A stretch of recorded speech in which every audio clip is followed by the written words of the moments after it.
اعوذ باللہ من الشیطان الرجیم بسم اللہ الرحمن الرحیم۔ تمام ناظرین اور حاضرین کو السلام علیکم ورحمۃ اللہ وبرکاتہ۔ ہمارا آج کا موضوع ہے خواب میں ابلیس یعنی شیطان کو دیکھنا۔ خواب میں ابلیس کا دیکھنا دشمنی، بدنیتی، جھوٹ، فریب، بے شرمی، نیکی سے ناامیدی اور لوگوں کو بدی سکھانے اور شر فساد پھیلانے کی دلیل ہے۔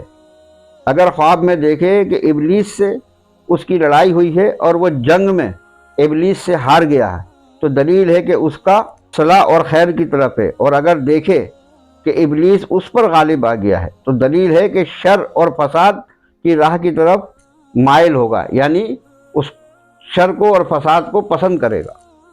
اور اگر خواب میں دیکھے کہ شیطان اس سے باتیں کرتا ہے تو یہ اس بات کی طرف اشارہ ہے کہ اس کو راستے سے پھیرے گا اور اللہ کی اطاعت سے روکے گا۔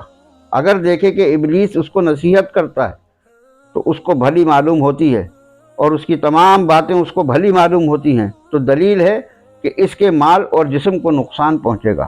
اور اگر دیکھے ابلیس نے اس کا ہاتھ پکڑ لیا ہے اور اس کو کسی جگہ لے گیا ہے اور اس نے لا حول ولا قوت الا باللہ العلی العظیم، تو دلیل ہے کہ کسی بڑے گناہ میں پڑے گا اور پھر کسی کی نصیحت سے اس گناہ سے رکے گا۔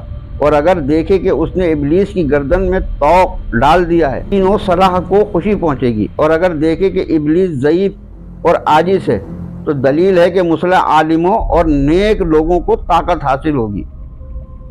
اگر خواب میں دیکھتا ہے کہ ابلیس اس کا متی ہے، یعنی اس کی غلامی کے اندر ہے، تو دلیل ہے کہ خواہش نفس میں مبتلا ہوگا۔ اور اگر دیکھے کہ ابلیس نے اس کو کچھ دیا ہے اور اگر وہ اچھی چیز ہے تو مال حرام پائے گا، اور اگر وہ بری چیز ہے تو دلیل ہے کہ اس کے دین میں فساد ہوگا۔ تو جیسے ہی اگر خواب میں ہمیں ابلیس نظر آتا ہے تو سب سے پہلے تو ہمیں استغفار پڑھنا ہے، لا حول ولا قوت پڑھنا ہے اور اللہ سے امان مانگنا ہے۔ وآخر الدعوانا والحمد للہ رب العالمین۔